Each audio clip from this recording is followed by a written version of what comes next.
remember, I know I have a cut on my chin, but I don't think he hit me very hard. The throw did some pretty bad damage to my knee. The second time, he actually did the throw twice, I think.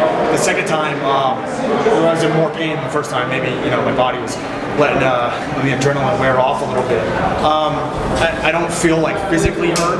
I know there's something wrong with my knee, probably a torn ligament or something. I feel good. I like your website, by the way. I've been on there, I've seen some videos of the guys, individual videos and like highlights of training and stuff. So, thanks. So, sorry if you guys are from other websites. It's the only one I recognize right now. So.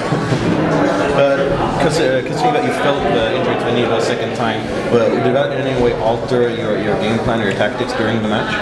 Yeah, actually, midway through the round, in between the rounds, my coaches, Tim Burrell and I guess Chris Pompous is a coach too.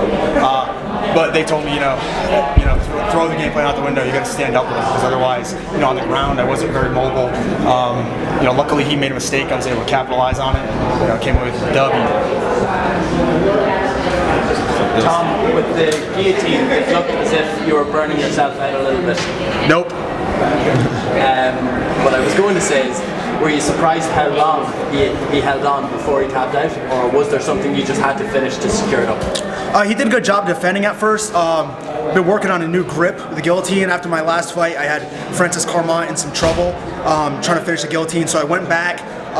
My coaches and I revisited the move and came up with we looked at some tape, looked at some other things, came up with a good grip on how to finish. I'm not gonna, you can find it on the internet, but I'm not gonna let the cat out of the bag. So. Is it similar to Marcelo Garcia's? No, not at all. Actually, it's I don't think it's like that at all. He brings the arm over the top and kind of locks the shoulder down. This one stops the guy from being able to grab the wrist and lets me cinch it up a little tighter. He did a really good job defending. He was pressuring forward. I started getting worried. Maybe this is going to take a long time. I don't know what else I'm going to be able to do from here because I can't really move around a whole lot. But I was able to get out of my hip, switch and secure the grip a little bit better and get the finish. Have you got an idea of what you'd like next?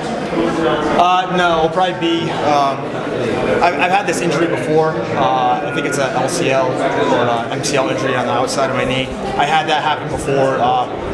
It doesn't stop you from doing day-to-day activities, but doing some grappling and striking and stuff like that, it takes a little bit of time to keep out of the gym.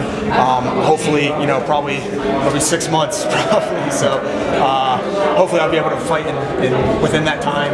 Hopefully this heals up more than, or heals up faster than I think.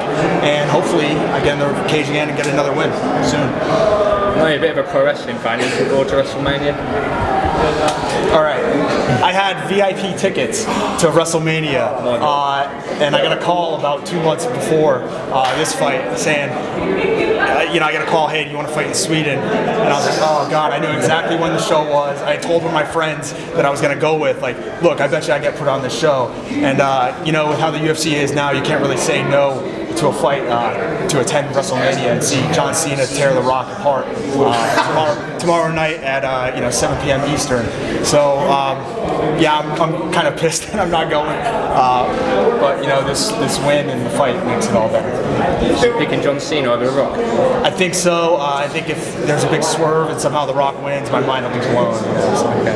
There was a rumor when Gustafsson dropped out. Did you put your name in the hat? Was there any truth to that? What made you think that you'd like that fight? Yeah, well, I knew out of the heavier, there's not another 205 fight on the show, so I figured the next heaviest guys are at 185. I knew it was short notice, probably going to be hard to find somebody to come in and take the fight. They've got to be somebody that's already able to fight over here or on the show. And going from second fight of the night to main event sounded pretty good as far as sponsorship money and stuff goes. So I don't know, why wouldn't I? I mean, I just got beat up for 5 minutes, so why not go out there and get beat up by Gegard Mousasi, for a round or so. Tom, Gary Cook didn't look too pleased at the weigh-ins yesterday. You're notable for your weigh-in or entrance. What was the meaning behind it, and did Gary have a word with you after the weigh-ins yesterday? No, I think he was probably confused. The whole weigh-in thing, if you're been keeping up with Nick Diaz and the whole Nick Diaz and GSP situation, and Nick Diaz's now infamous wolf tickets quote, it was a play off that. You know, I'm running out of stuff to do, to be honest. So I was gutted when you get a Nord the Barbarian on the way. Yeah, no Nord the Barbarian. You know, there's a lot of things I could do, but I don't know. You know, I went out there, I didn't have an entrance for the fight, and I got the crap kicked out of me at the beginning, so maybe I need to switch and, you know, go back to doing an entrance, or, you know, maybe the win helped out for me. I don't know. With the fans are both. When you do that, is that just your sense of humor coming through, or is that? No, not anymore. For the walkout, for the fight, that's purely for the fans now. It's too much of a hassle, really, for me. You know, so maybe this is the end of it. Maybe I'll retire the walkouts. The weigh-ins, you know, it's a little easier to goof off. Even though cutting weight's a, you know, pretty big pain in the ass. Thank you very much indeed, guys. Thank you very much indeed. Thanks, John.